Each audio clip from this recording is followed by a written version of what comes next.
ပိုင်း6ရဲ့အစမှာတော့စောင်းကြီးကတပ်ဖွဲ့စီပြန်ရောက်ပြီးနောက်ကိုလက်ကျန့်ခိုင်ရေးလေ့ကျင့်ခန်းမှာပါဝင်ပါတယ်။မကြသေးမီကသူကသူ့မိကိုကူညီဖို့ပဲအာယုံစိုက်နေခဲ့တာကြောင့်လေ့ကျင့်မှုကိုအနှဲငယ်ပြက်ကွက်ခဲ့တာပါ။မွန်းကသူ့ရဲ့ဝင်ထုတ်ဝင်ပိုးတွေကိုတော်တော်လေးစာနာပေးရှာပါတယ်။သူတို့နှစ်ယောက်လုံးလာမဲ့စမ်းသပ်စစ်ဆေးမှုမှာရလက်ကောင်းတွေရရှိဖို့အစွမ်းကုန်စူးစမ်းကြပါတယ်။မွန်းကသူတို့ရဲ့လာမဲ့စမ်းသပ်မှုပြိုင်ဘက်ကတော့မွေဟောက်ဖွဲ့ဖြစ်တယ်လို့ပြောပါတယ်။အဲ့ဒီနေရာကသူရဲကောင်းတွေနဲ့ထူးချွန်ထက်မြက်သူတွေစုဝေးရာနေရာပါ။သူကမွေဟောက်ဖွဲ့ရဲ့အတိတ်ကရရှိခဲ့မှုတဲ့ပြောင်မြောက်တဲ့အောင်မြင်မှုတွေအကြောင်းကိုတွတ်နဲ့မရက်မနာပြောနေခဲ့ပါတယ်။တောင်ဟွန်ကလည်းစောင်းကြည့်မရှိတော့မအိတ်မနေဟင်းတွေချက်ထားတာကြောင့်စိတ်ဖိစီးနေခဲ့တာပါ။သူကစမ်းသပ်မှုအတွက်စိုးရိမ်ပြီးထိန်းချုပ်မှုလုပ်ကမရက်မနာလေ့ကျင့်နေခဲ့ပါတယ်။မကြသေးမီကစောင်းကြည့်ရဲ့ဟင်းချက်စွမ်းရည်ကအဆင့်တစ်ခုကိုရောက်ရှိသွားခဲ့ပါပြီ။သူကြော်ထားတဲ့ဟင်းပွဲတွေကတကယ့်ကိုပြည့်စုံလာပါတယ်။အပြင်ဘက်ကကျွတ်ရွံ့နေပြီးအတွင်းပိုင်းကတော့နူးညံ့ကဆူဆွနေတာပါ။မွန်းလွဲပိုင်းမှာဘက်ကဟွန်ဟိုကိုစကားပြောဖို့အပြင်ကိုဆွဲခေါ်သွားပါတယ်။သူတို့ရဲ့စကားဝိုင်းကဗိုလ်မှူးအင်နဲ့ယာရင်တို့အကြောင်းဖြစ်ပါတယ်။ဘက်ကယာရင်ကိုလူမိုက်တယောက်လို့ခေါ်ပြီးကိစ္စတွေထဲပါမသွားအောင်သူမနဲ့ဝေးဝေးမှနေဖို့ဟွန်ဟိုကိုတတိပေးပါတယ်။စစ်တပ်ကအကြီးစားကွင်းစင်းလေးကျင်းမှုတစ်ခုကိုစီစဉ်ထားပါတယ်။အခြေအနေကိုပိုပြီးလက်တွေ့ဆန်စေဖို့အတွက်သူတို့ကတောင်ဟွန်နဲ့စောင်းကြီးတို့ကိုနှစ်ပေါင်းများစွာပစ်ထားခဲ့တဲ့ဟင်းချက်တဲ့ကားကိုဆွဲထုတ်ခိုင်းပါတယ်။လူတိုင်းကသူတို့ရဲ့ဝတ်စုံတွေကိုဝတ်ဆင်ထားပြီးတကယ့်ကိုကြမ်းတမ်းခတ်ထန်တဲ့ပုံစံမျိုးပေါက်နေပါတယ်။သူတို့ကတောထဲကိုဝင်ပြီးလေ့ကျင့်မှုကိုစတင်ခဲ့ကြပါတယ်။တက်မမှုကလည်းလေ့ကျင့်မှုမစတင်မီစစ်သားတွေကိုလာရောက်အားပေးစကားပြောကြားခဲ့ပါတယ်။စောင်းကြီးနဲ့ထမင်းချက်တောင်ဟွန်တို့ကမိဖို့ကိုပြန်လည်စတင်ဖို့အလုပ်ရှုပ်နေကြပါတယ်။ဒီနေ့ဟင်းချက်ရတာသူတို့အတွက်တော်တော်လေးခက်ခဲလိမ့်မယ်ထင်ပါတယ်။စောင်းကြီးကတော့မိရှိန်ကိုထိန်းညှိဖို့ဂိမ်းစနစ်ရဲ့တတိပေးမှုကိုရရှိခဲ့ပါတယ်။ထင်းမိဖို့နဲ့ချက်ရတာကကတ်တွေလျှက်စစ်မိဖို့တွေထက်ထိန်းချုပ်ရတာပိုပြီးခက်ခဲတာကြောင့်ထမင်းချက်သူအနေနဲ့အမြဲတမ်းတတိအပြည့်ထားနေရပါတယ်။စောင်းကြီးကမိဖို့ကိုမိမွေးဖို့တာဝန်ယူထားရတာပါ။ထင်းတွေကဆူဆွနေပြီးလေမုတ်ဆက်ကလည်းပြက်နေတာကြောင့်အစားအစာတွေရဲ့အရည်သွေးကိုကျဆင်းသွားစေခဲ့ပါတယ်။ကြက်သားစုပ်ပြုတ်ကမိခိုးနှံ့တွေနန်းနေတာကြောင့်စစ်သားတွေအားလုံးမျက်နှာပြက်ကုန်ကြပါတယ်။စောင်းကြီးကအရန်အပြစ်ရှိသလိုခံစားရပေမဲ့သူတက်နိုင်သမျှတော့အစွမ်းကုန်စူးစမ်းခဲ့တာပါ။တက်ကြက်ကြီးဟွန်ဟိုကထမင်းချက်နှစ်ယောက်ကိုလာပြီးစူပူချိန်မောင်းပါတယ်။ဒီနေ့သူတို့ချက်တာအရန်ဆိုးလုံးပါတယ်။ထမင်းကလည်းလုံးဝမနှက်ပဲအစားအစာတွေကလည်းမိခိုးနှံ့တွေဆွဲနေတာပါ။သူတို့ကဟင်းချက်ယုံလောက်အယိုးရှင်းဆုံးတာဝန်ကိုတောင်တေချာမလုပ်နိုင်ကြပါဘူး။ဟွန်ဟိုကစိတ်ဆိုးမှန်ဆိုးနဲ့အဲ့ဒီကိစ္စအတွက်သူတို့နှစ်ယောက်လုံးစီကနေအမှတ်တွေနှုတ်ပစ်ခဲ့ပါတယ်။တက်မမှုကလည်းလူတိုင်းနဲ့အတူထမင်းစားပါတယ်။ဒီနေ့ထမင်းကနီးနေဆိုးရွားနေပေမဲ့သူလည်းမျက်စိမိတ်ပြီးစားဖို့ကြိုးစားခဲ့ပါတယ်။ဒါပေမဲ့ထမင်းကဗိုက်ထဲတောင်မရောက်သေးဘူးတန့်စင်ခန်းစီကိုပဲတန်းပြီးသွားချင်နေပါပြီ။ထမင်းစားပြီးတာနဲ့စစ်သားတွေအားလုံးကတပြိုင်နက်တည်းအိမ်သားရှိမှတန်းစီနေကြရပါတယ်။တက်မမှုကသူ့ရဲ့ဘိုက်ကိုနှိပ်ပြီးပြေးလာစင်မှာပဲထမင်းချက်နှစ်ယောက်ကလက်မြင်သွားပါတယ်။သူတို့ကဘိုက်ရမ်းနာနေတဲ့ကြားကနေရဲ့ဒီမြင်ကွင်းကိုအံ့ဩနေကြပါတယ်။အချိန်မရှိတော့တာကြောင့်တက်မမှုကကိစ္စရှင်းဖို့နေရာတစ်ခုစီအလျင်မြန်ပြေးသွားခဲ့ရပါတယ်။ဟွန်ဟိုကတော့သူတေတေချာချာပြင်ဆင်ထားတဲ့လေ့ကျင့်မှုကြီးကထမင်းချက်နှစ်ယောက်ကြောင့်အစာစိတ်သိမှုဖြစ်ရကြီးအဖြစ်ပြောင်းလဲသွားတဲ့အတွက်ယူမတက်ဖြစ်နေပါတယ်။စောင်းကြီးကသူတို့တေတေချာချာချက်ခဲ့တာပါလို့ကြိမ်ဆိုပါတယ်။သူကကြက်သားကိုတောင်အချိန်ချင်းဆေးကြောပြီးပြုတ်ခဲ့တာပါ။ဒါပေမဲ့ထမင်းစားပြီးတဲ့နောက်စစ်သားတွေအားလုံးဝမ်းလျှော့ကုန်ကြတာကတော့အမှန်တရားပဲဖြစ်ပါတယ်။အခုအချိန်မှာသူတို့နှစ်ယောက်ကအားပေါက်မတက်ရှင်းပြရင်တောင်ဘယ်သူမှယုံကြမှာမဟုတ်ပါဘူး။စောင်းကြီးကအစိတ်တင်ရတဲ့အကြောင်းရင်းကိုရှာကျင်နေပါတယ်။သူကသူ့ရဲ့အမြင်အာရုံစွမ်းကိုသုံးပြီးဟင်းအိုးကိုစကန်ဖက်လိုက်ကကြက်တောင်ပန်တုံးကိုတိတိကျကျကောက်ယူပြီးမြည်ဆန်းကြည့်ပါတယ်။တောင်ဟွန်ကသူအစာစိတ်တင်မှာစိုးရိမ်လို့သူ့ကိုတားခဲ့ပါတယ်။စောင်းကြီးကအစားအစာကချင်တာဒါမှမဟုတ်တိုးတာမျိုးလုံးဝမရှိဘူးဆိုတာကိုခံစားမိလိုက်ပါတယ်။အဲ့ဒီအချိန်မှာပဲသူတို့ရဲ့တက်ခွဲကရန်သူတွေရဲ့ရုတ်တရက်ခြုံကိုတိုက်ခိုက်ခြင်းကိုခံလိုက်ရပြီဖြစ်ကြောင်းတတိပေးချက်ဩဩတန်ထွက်ပေါ်လာခဲ့ပါတယ်။လူတိုင်းကမိမိကိုယ်တိုင်နဲ့မိမိတို့ရဲဘော်ရဲဘက်တွေရဲ့ဘေးကင်းရေးအတွက်စိုးရိမ်နေကြပါတယ်။ယာရင်ကလူတိုင်းကိုစိတ်တက်ပြန်လဲစုစည်းဖို့ဥဆောင်ပါတယ်။သူတို့တွေပစ္စည်းတွေကိုအမြန်သိမ်းဆည်းပြီးဒီအနေရရှိတဲ့နေရာကနေချက်ချင်းထွက်ခွာဖို့လိုအပ်နေပါပြီ။တနေကုန်လမ်းလျှောက်ချီတက်ပြီးညဘက်ရောက်တဲ့အခါမှာတော့စောင်းကြီးတို့အဖွဲ့ဟာနောက်ဆုံးတော့ညဘက်နားခိုဖို့ဘေးကင်းတဲ့နေရာတစ်ခုကိုရှာဖွေတွေ့ရှိသွားပါတယ်။သူ့ရဲ့စဖို့မှုမျက်လုံးကြောင့်စောင်းကြီးကလူတိုင်းရဲ့ခွန်အားတွေလုံးဝကုန်ခန်းနေပြီဆိုတာကိုအလွယ်တကူသိမြင်နိုင်ပါတယ်။ဂိမ်းစနစ်ကသူတို့ရဲ့စာလောင်နေတဲ့ဝမ်းဘိုက်တွေကိုဖြည့်ဆည်းပေးခြင်းအပြင်လူတိုင်းရဲ့ခွန်အားကိုပြန်လည်ဖြည့်တင်းပေးဖို့သူ့ကိုတောင်းဆိုပါတယ်။ညဘက်မှာလူတိုင်းနားနေကြပါတယ်။မွန်းနဲ့ဆောင်ယူတို့ကကင်းဆောင်ဖို့တာဝန်ယူထားရတာပါ။ဆောင်ယူကအိပ်ပျော်သွားပြီးသူ့ရဲ့ဟောက်တန်ကတောင်ဝေတော်တွေထဲမှာဟိမ့်ထွက်သွားတာကြောင့်မွန်းကိုလန့်ဖြတ်သွားစေခဲ့ပါတယ်။အဲ့ဒီနောက်မှာသူတို့ဟာတန်တရားဖြစ်ဖွယ်လူတစ်ယောက်ကိုရှာတွေ့သွားပါတယ်။အဲ့ဒီလူကသူဟာအစားအစာတွေကိုလိုက်လံသိမ်းဆည်းတဲ့သူပါလို့လိန်ညာခဲ့တာပါ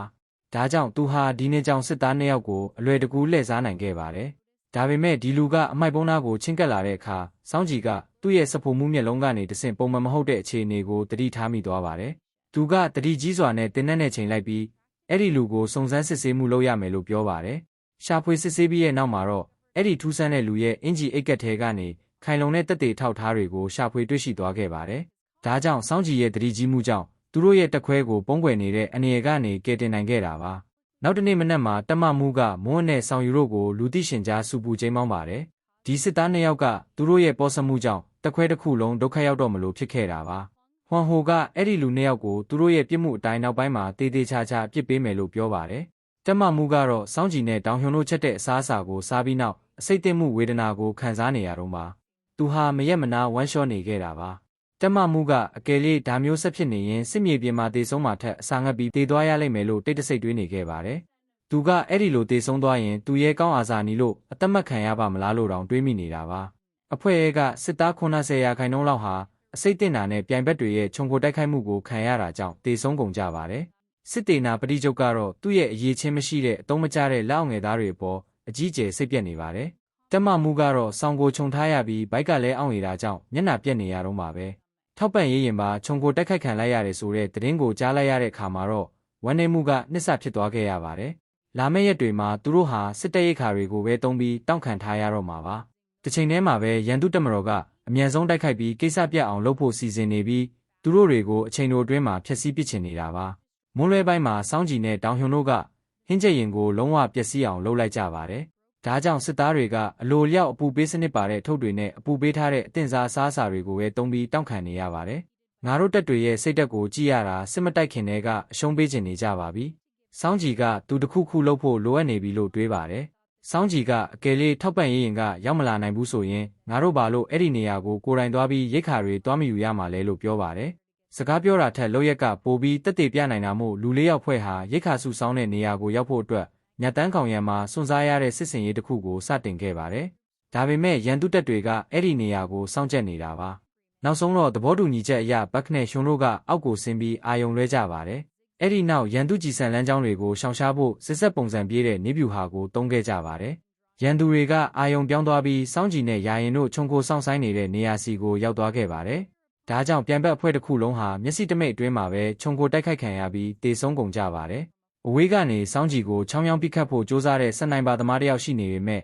ခံရလာတဲ့ဘက်ခေတ်တင်းငက်မျက်လုံးတွေကိုကြော်ဖြတ်ဖို့ကတော့မလွယ်ကူပါဘူး။ဒီတတိရှိတဲ့လူ၄ယောက်ဖွဲ့ကြောင့်စစ်သားတွေဟာဗိုက်ပြိမဲ့အစားအစာတွေကိုရရှိတော့မှာပါ။ဟွမ်ဟိုကသူတို့ရဲ့မုံမြတ်တဲ့လုပ်ရက်ကိုအများကြီးတံမိုးထားပေမဲ့စုပေါင်းဖွဲ့ကောင်းဆောင်ကတော့အဲ့ဒီလိုမတွေးပါဘူး။သူကယာရင်နဲ့သူမရဲ့အဖွဲ့ဟာအထက်လူကြီးတွေစီကခွင့်ပြုချက်မတောင်းဘဲသဘောလျောက်လှုပ်ဆောင်ခဲ့တာပါလို့ညှင်းခုန်ပါတယ်။တက်မမှုကတော့ဝမ်ရှော်ဘီတေလူမျောပါဖြစ်ရာကနေပြန်လဲတက်တာလာခဲ့ပါပြီ။သူကယာရင်ကိုလက်ကျင့်မှုပြီးတဲ့အခါဒီနေ့ဖြစ်ရက်နဲ့ပတ်သက်ပြီးအစီရင်ခံစာရေးဖို့ပြောပါတယ်။ဟွမ်ဟိုကတော့လူတိုင်းအတွက်မကြေမနက်ဖြစ်နေပြီးကောင်းတာလုပ်ရင်ဒုက္ခရောက်တတ်တယ်လို့တွေးနေတာပါ။သူတို့ဘာမှမားတာမလုပ်ခဲ့ပဲစစ်သားတွေဗိုက်ပြအောင်သူတို့တက်နိုင်သမျှအစွမ်းကုန်စူးစမ်းခဲ့ကြတာပါ။ထမင်းချက်2ယောက်ကအစားအစာတိတ်တာတွေကနေစာတေးမှုတစ်ထုပ်ကိုရှာတွေ့သွားပါတယ်။တောင်ဟွန်ကဒါဟာစစ်သားတွေရဲ့စိတ်သက်ကိုပြန်လည်နှိုးထက်စေပြီးခွန်အားတွေကိုပြန်လည်ဆွဲတင်ပေးနိုင်တဲ့ယာတနာပစ္စည်းတစ်ခုဖြစ်တယ်လို့ပြောပါတယ်။သူတို့2ယောက်ကစာတေးထမင်းနဲ့လုပ်ဖို့အလုပ်ရှုပ်နေကြပြီးအာဟာရပြည့်ဝစေဖို့အတွက်အသားတွေကိုလည်းရောမွေလိုက်ပါတယ်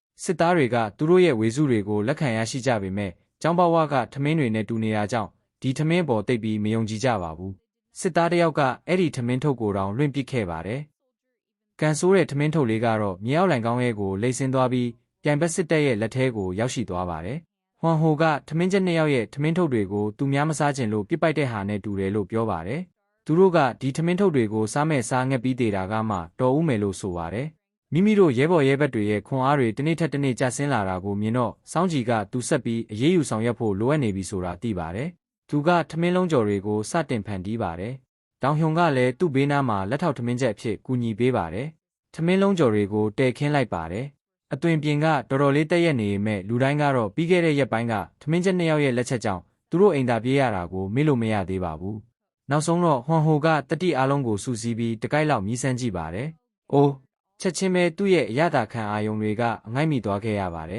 ။အဆက်ရတာကသူ့ရဲ့ရှာကိုမထိန်ချုပ်နိုင်အောင်တုန်ခါသွားစေခဲ့ပါတယ်။အဆက်ကိုထိန်းကြီးဖို့တနွေးတွေထွက်လာပြီး တကိုယ်လုံးကပြန်လည်နိုးထလာသလိုမျိုးခံလိုက်ရပါတယ်။တက်ခွဲတစ်ခုလုံးကအမြင်အာရုံအမားတွေဖြစ်ပေါ်လာကြပါတယ်။သူတို့တွေကခုန်ကြပြီးဒီထမင်းလုံးဟင်းပွဲအတွက်အရသာပောက်ကွဲခြင်းလို့အမိရတဲ့တခြင်းတစ်ပုတ်ကိုဆက်ဆိုခဲ့ကြပါတယ်။ Sauce အနီရောင်ကထမင်းဖြူနဲ့ရောဆက်သွားတဲ့ပြင်းထန်တဲ့အဆက်အရသာကမိခိုးတွေနဲ့အတူတက်လာတယ်။တကိုက်စားလိုက်ုံနဲ့နှလုံးသားကချက်ချင်းရင်မှုသွားတယ်အရသာခံအာယုံတွေချက်ချင်းပောက်ကွဲထွက်သွားတယ်ဆိုပြီးလိုက်ဆိုနေကြတာပါ။လူတိုင်းကစောင်းကြည်ရဲ့ဟင်းပွဲအပေါ်တော်တော်လေးသဘောကျနှစ်သက်သွားကြပါတယ်။ဒါကြောင့်သူတို့ရဲ့ခွန်အားတွေကအလျင်အမြန်ပြန်လဲပြည့်ဝလာခဲ့ပါတယ်။စစ်သားခြေယွန်တယောက်တည်းသာထောင်ထောင်မောင်းမောင်းနဲ့စားဖို့ညှဉ်းဆန်နေတာပါ။ညဘက်ကင်းဆောင်ရမယ့်အချိန်ရောက်တော့သူလည်းမခံနိုင်တော့ပဲဟင်းသွားခိုးစားပါတယ်။စောင်းကြည်ကအဲ့ဒါကိုသိရှိသွားပါတယ်။ခြေယွန်ကစောင်းကြည်ဟင်းချက်ပြီးစိတ်တင့်အောင်လုပ်ခဲ့လို့စစ်သားတွေအများကြီးတေဆုံးခဲ့ရတာလို့ပြောပါတယ်။သူကစောင်းကြည်ကိုတောက်တနေရာကိုဆွဲခေါ်သွားပြီးကိုထိလက်ရောက်ကျူးလွန်ဖို့ကြိုးစားပါတယ်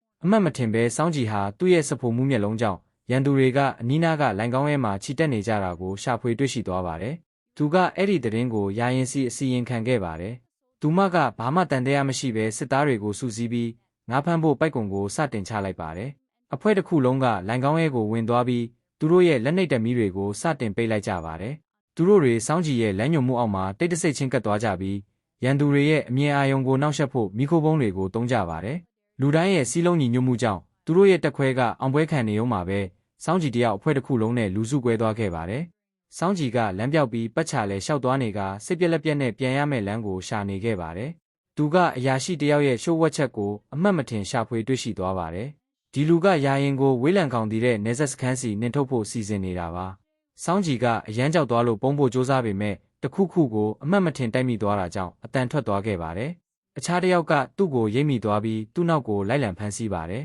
။စောင်းကြည်ကအရန်ထိတ်လန့်သွားပြီးသူ့ရဲ့အသက်လွတ်အောင်ပဲတုတ်ချေတင်ပြေးခဲ့ရပါတယ်။အဲ့ဒီနောက်မှာသူကကြိုက်တနေရာမှာပုန်းနေပြီးဟိုလူထွက်သွားမဲ့အချိန်ကိုစောင့်ဆိုင်နေပါတယ်။ဒါပေမဲ့ကန်တရားကသူ့ပေါ်ကိုပြုံးမပြခဲ့ပါဘူး။စောင်းကြည်ကအပေါ်ကိုတက်ဖို့စ조사တဲ့အချိန်မှာသူ့ရဲ့လက်ကချော်သွားခဲ့ပါတယ်။သူဟာကြောက်ကမ်းပါရဲ့အစွန်းမှာကြောက်မက်ဖွယ်ကောင်းလောက်အောင်တွဲလောင်းကြီးဖြစ်ကြံနေခဲ့ပြီးဘယ်ချိန်မဆိုအောက်ကိုပြုတ်ကျသွားနိုင်တဲ့အနေရနဲ့ရင်ဆိုင်နေရပါတော့တယ်။ဒီလိုနဲ့အပိုင်း6ကပြီးဆုံးသွားခဲ့ပါတယ်။ဇလန်းကပိုပြီးစိတ်ဝင်စားဖို့ကောင်းလာတာကြောင့်ကြံရှိရဲ့အပိုင်းတွေကိုစောင့်မျှော်အားပေးကြပါဦး။အဆုံးထိကြည့်ပေးတဲ့တယောက်စီတိုင်းကိုကျေးဇူးတင်ပါတယ်။